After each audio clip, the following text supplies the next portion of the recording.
Welcome back to the Librarium of Ludus Infinium. Today is the second video of Chaos Month. So, who's it gonna be on? Well, the Plague Lord himself. No, wait, not him. Okay, Grandfather Nurgle. Here was a fun Chaos God to research. Bosh! Why was the spiky get fun? Well, Garlux, one, he's not really a spiky git, he's more of a smelly git. And two, so in last week's video, you remember how we covered Korn, right? And how all of his followers were angry? Yes, boss. And Spiky too! Yes, and Spiky too. Well, followers of Nurgle aren't really all that angry. In fact, it's almost the opposite. They're known to be rather happy and, ironically, quite full of life. But boss, why is they happy? I'll tell you. So to understand why most of Nurgle's followers have a rather joyous disposition, one has to first understand Nurgle himself. Nurgle is commonly known amongst his followers as Papa Nurgle or Grandfather Nurgle. He is the Chaos God over death, decay, rebirth, perseverance, and survival. So his followers come from a few different areas. Those that wish to spread disease and pestilence, those who wish to endure the harsh reality of 40k universes day to day, and those who are looking to escape the pain of the diseases bestowed upon them by Nurgle himself. Nurgle is also portrayed as joyous and full of life and laughter, and he has a very circle of lifey feel from one of his beliefs, and that is, from death, life is born. Wait, boss, how does dead stuff make live stuff again? Well, look at it this way. For everything else, when something dies, there are bacteria that grow, and also carrion feeders who will, well, eat what has died. As for the orcs, when an orc dies, he releases spores, and those spores grow into new orcs. Oh yeah, that's right, boss. I didn't think of that. Anyways, it is a common belief among his followers that his plagues strengthen them and their future generations. And another common belief is that from decay comes healing and rebirth, just as hope rises from despair. So this is an interesting point of contestation with his rival Tzeentch. So Tzeentch is ever growing and ever evolving through complex schemes and creating intricate and versatile webs of power, whereas Nurgle evolves through sheer resilience and brings death so that new and, more likely, virulent growths can bloom. Nurgle has a tendency to bring down Tzeentch's ever-growing creations of complexity so that new growths can bloom off of their graves. Now that we have explained who Nurgle is, let's take a look at his more immaterial of followers. We start with the wonderful? The beautiful? I don't remember writing that in. The tiny... Okay, that was me. Nurglings. Okay, I'm starting to get the sneaking suspicion that a Nurglite snuck in here. Garlox, did you see anyone? No, boss, but that's a big-ass bug out the window. Aha. Damn it, that is a plague drone. Welp, time to get the Clorox and the Flamer. Yes, boss. Okay, now that my domain has been purged of that filth, it's almost like he came in here and coughed in Cantonese. Boss, what you mean? Just having another wonderful fourth wall break. Ah, now that that's over, where was I? Ah, yes, Nurglings. So Nurglings are an interesting bunch. They themselves are only about a foot tall. However, there are a lot of them at any given time. They specialize in mobbing over the enemy and scratching them with their tiny claws. Wait, what? Well, that doesn't sound too bad. Oh. Their claws spread poison and disease, and it is basically incurable. Never mind. Sounds horrible.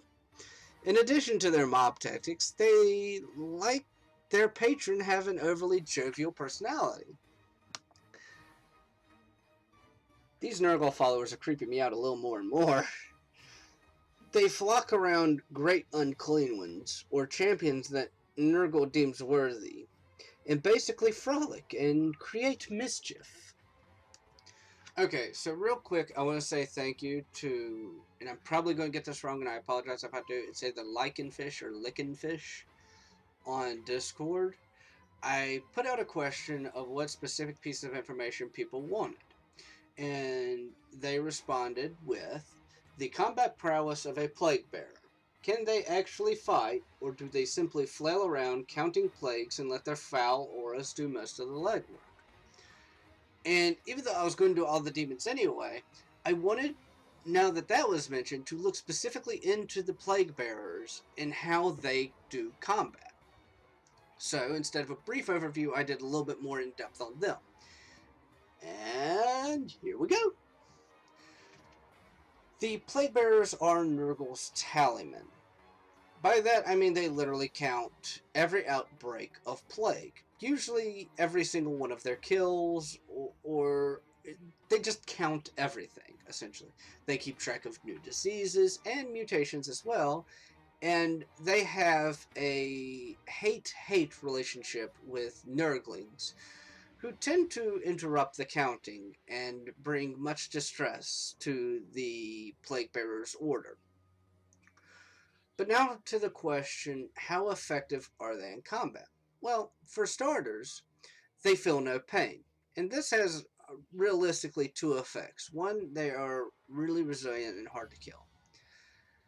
And to an extent, it already increases their inhuman strength because being demons, but this just increases it even more. This is also not taking into account their plague swords, which are known to rust metals and rot flesh on contact. So, in my humble opinion, keep them at range and kill them at range. Never, ever let them get into melee.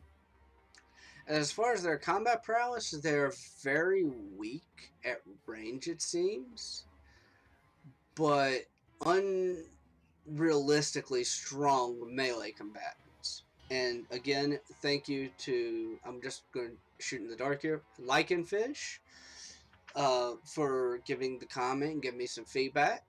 I really appreciate it, and I hope to see more comments from, as many people as they want specific information. Now, for a 2-in-1. Technically, a 3-in-1. The Beasts of Nergal, Rotflies, and Plague Drones. Oh, man. This confused me because they were listed backwards on my research. So I researched Rotflies first. So essentially, what you get is a Beast of Nergal. It's a big-ass corrosive worm that has the mentality of an overactive puppy and has the attention span of someone with extreme ADHD. They will find a quote-unquote master, hop around, love up on them, and ultimately kill them. And then, after feeling a tinge of sadness because their friend died, they will move on to the next one like the worst case of ADHD I've ever seen. Now, a Rotfly is what happens when either A... Well, no, it's not really either A. It's essentially two things do need to happen. They finally find someone that kills them, and they feel resentment towards their friends who have died and towards the one that killed them. And then they get surrounded by blight flies. And they form a cocoon around the beast of Nurgle, which turns it into a rot fly.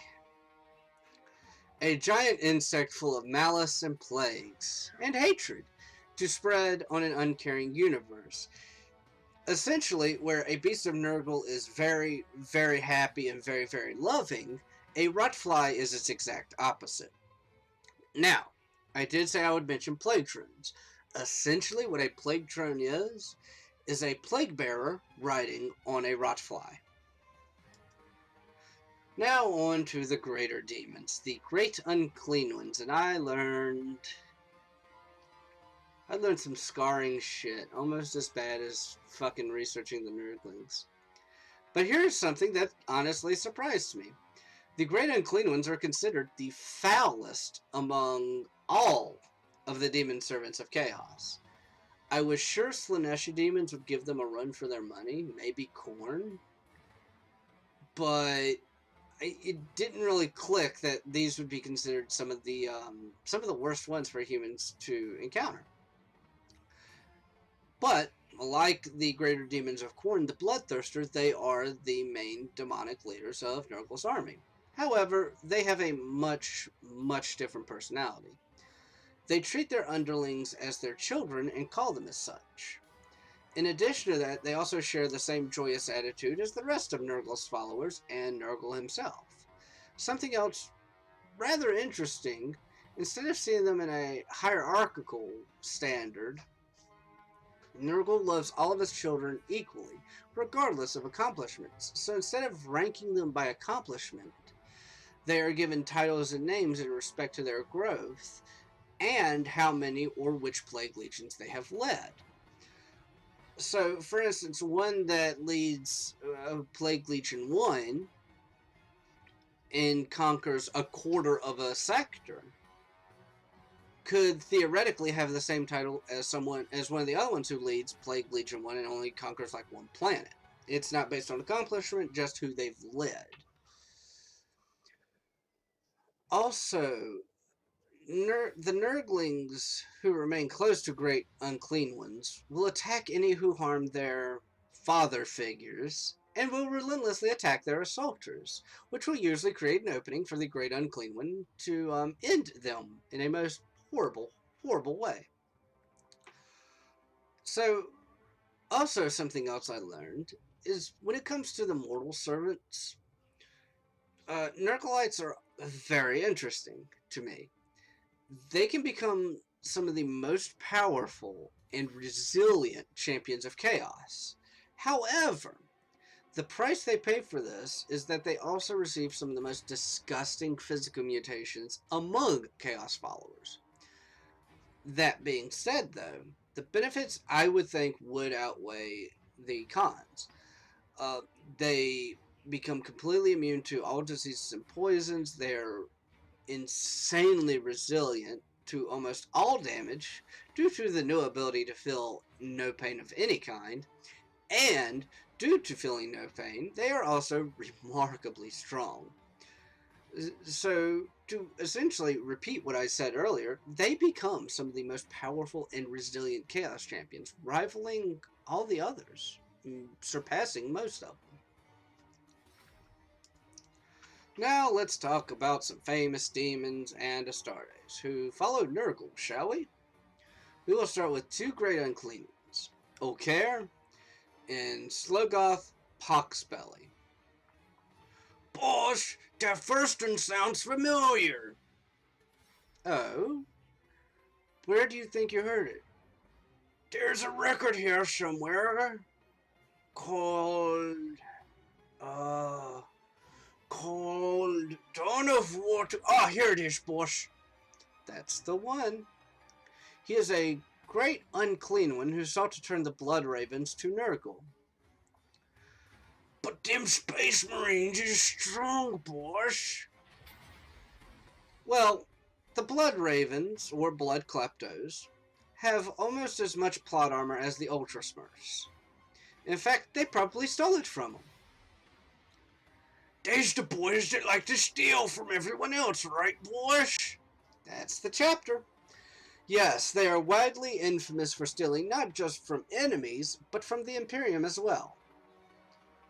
But with that out of the way, the Blood Ravens did defeat him and send him back to the warp. Again, plot armor. I don't understand how, at most, 12 to 15 Space Marines could kill a Great Unclean One and send him back to the warp, but hey, you know what, whatever. Next, we will move on to Slogoth Poxbelly. And there was surprisingly little I could find on him. But I did find something interesting. He was the leader of Nurgle's plague armies against Cadia in the 13th Black Crusade.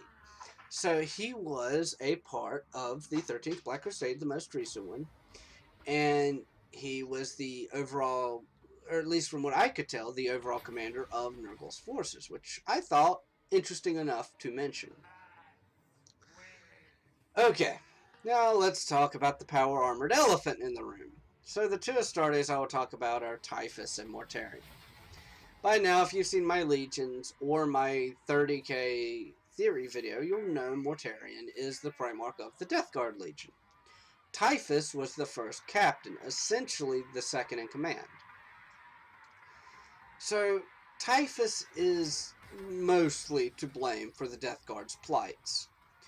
He was introduced to the warrior lodges by Erebus, fuck Erebus, and on their way to Terra to join the traitor forces, Typhus killed all the astropaths and basically did their job himself, so that Nergal could reach out and touch the Death Guard personally in a fun and not uncle kind of way, creating the now well-known Plague Marines. After the Horus Heresy, there was an extreme tension between Typhus and Mortarion. Typhus went out on his own to spread disease and pestilence in the name of Nergal. Mortarion, on the other hand, was content building up his new home on what would be called the Plague Planet to look like his homeworld of Barbarous, which was seen as foolish sentimentality by Typhus, thus creating a rift. Again, go back to what I said earlier, there are those that want to endure, and then there are those that want to actively spread disease and pestilence. So, they did eventually come to an arrangement of sorts. When Mortarion calls Typhus, he will answer, but in between, he will travel on his own terms. So with these brief descriptions out of the way, I hope you enjoyed the video, I hope you have a wonderful day, and I will see you in the next one. Take us out, Garlox. Yes, boss. Bye, nice humans!